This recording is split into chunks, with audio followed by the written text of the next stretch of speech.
Hello mga kababayan ko, ako si Christine, dito tayo sa kusina natin. Magluluto ako ngayon ng pork giniling ala Bulaqueña style. Magsimula na tayo. Meron tayo ditong siling labuyo. I-cut lang natin siya ng small pieces. Slice natin ng maliliit. At we have cheese here. We cut it in the cubes. We have garlic here. We mix the garlic. 5 cloves garlic. We have onion here. Sibuyas. Katamtaman lang yung laki. At mix din natin siya. Meron din tayo ditong bell pepper. Green bell pepper. Isang piraso. Medium size. At meron tayo ditong kamatis. We cut that in cubes also. Then, we have green peas. 1 small can of green peas. At meron tayong patatas. We cut into cubes. 2 medium size. At ang ating minced pork, ganito lang karami. It's up to you. Ngayon, we started. Open the fire.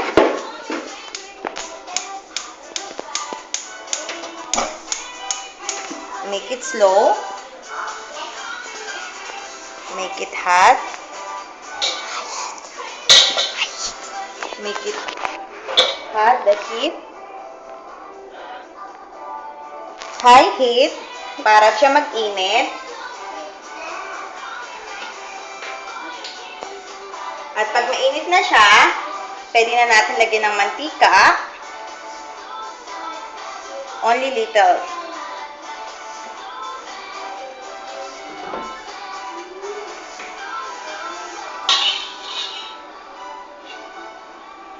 Mommy, the song is almost stopping. It's okay.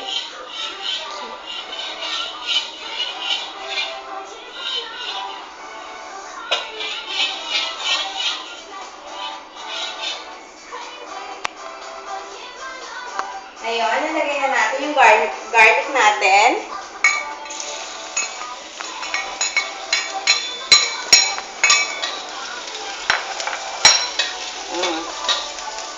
Gawin lang natin siyang mag-brown.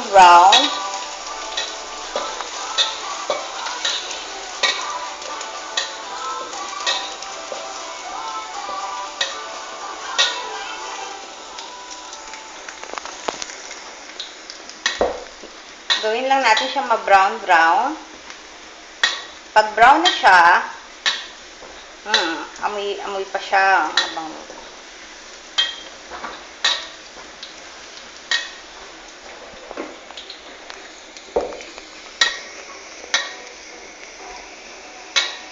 Yan, magiging brown na siya. Pag nag-brown na siya, ilagay na natin ang ating sibuyas, onion.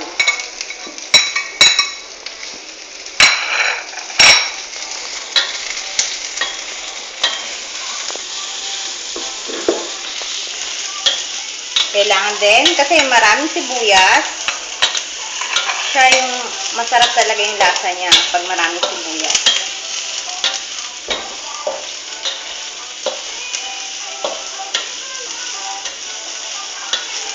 Lutuin natin siyang mabuti. At pag luto na siya, pwede na natin lagay ang ating chili. Siling labuyo. Mga 3 lang siya, pwede na. Kasi my husband, ang asawa ko, mahilig sa maanghang. So, I need to put some siling labuyo. At ito lahat, ilagay na natin yung ating minced pork.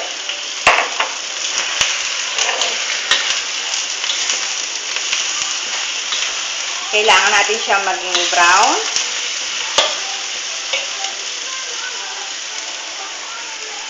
Kuha lang tayo ng panghawak. Maging brown siya.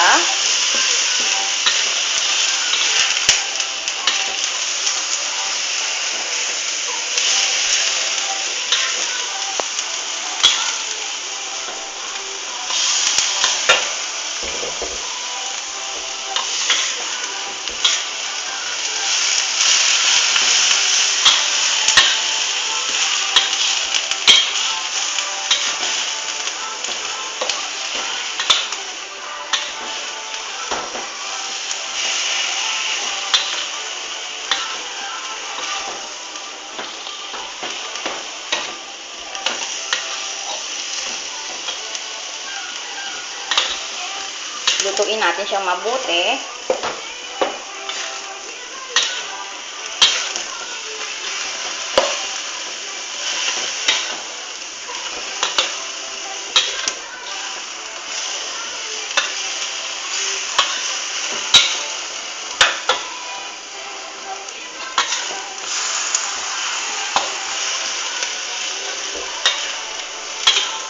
Minsan yung minced pork natin siya yung magmamantika mismo.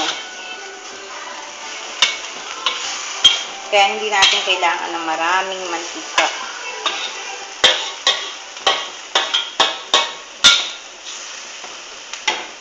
Maluluto siyang kusa.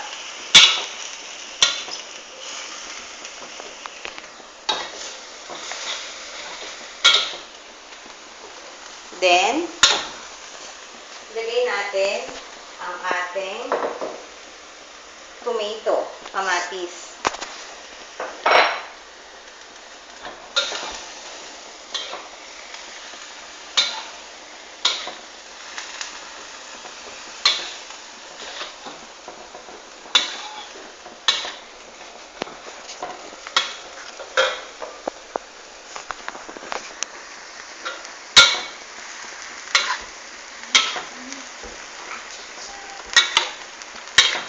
Lagyan natin yung ating kamatis.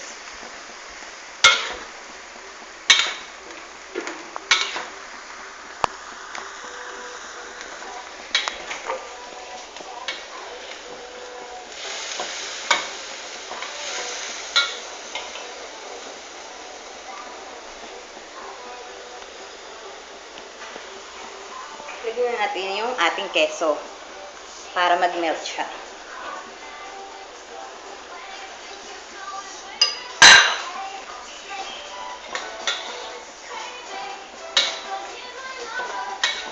Kasi lalasa siya, masarap talaga siya.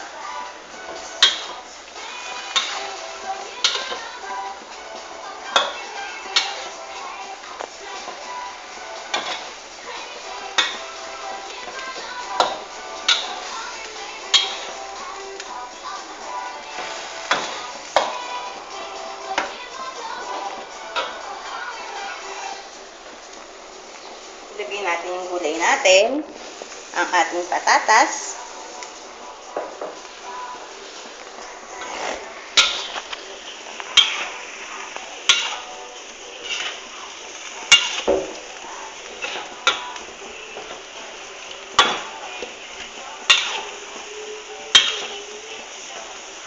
haluin natin mabuti.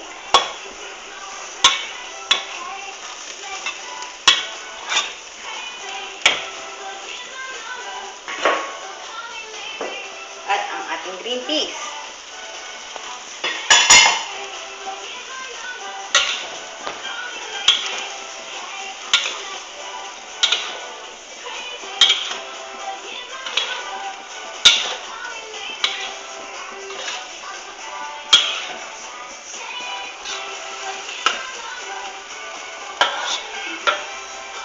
Lagyan natin siya ng toyo. Konti lang toyo.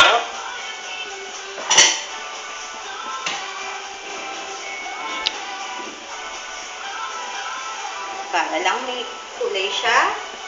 At masarap talaga yung may toyo. Soy sauce.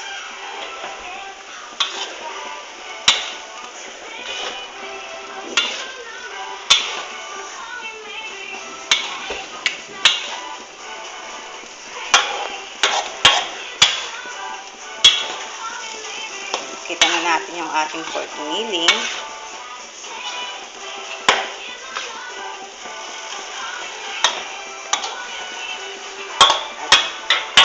Lagyan natin ang ating black pepper.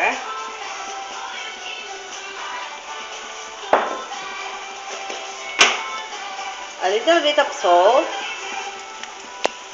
Mga 2 lang siya. Ating cubes. Magamit tayo ng Knorr cubes para malasa siya.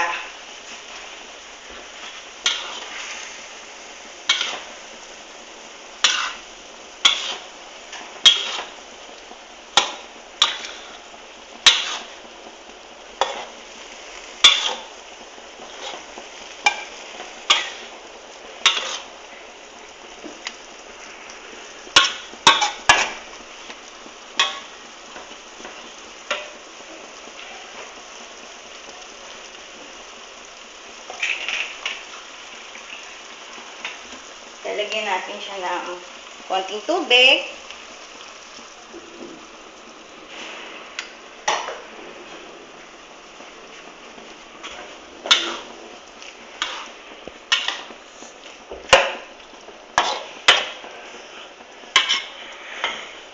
Pumili na natin yung ating bell pepper.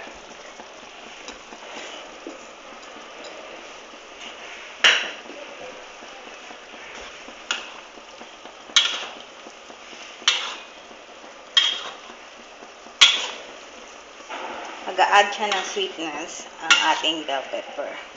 At malasa talaga siya sa ating pork giniling.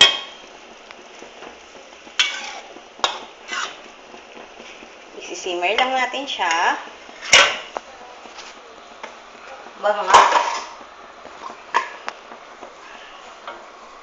Simmer natin siya ng mga 10 minutes or 15 minutes.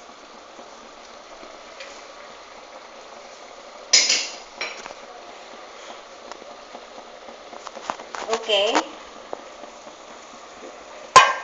Luto na ang ating pork giniling. Ilalagay na natin siya sa ating serving. Turn off na natin yung fire. Ilalagay na natin siya sa ating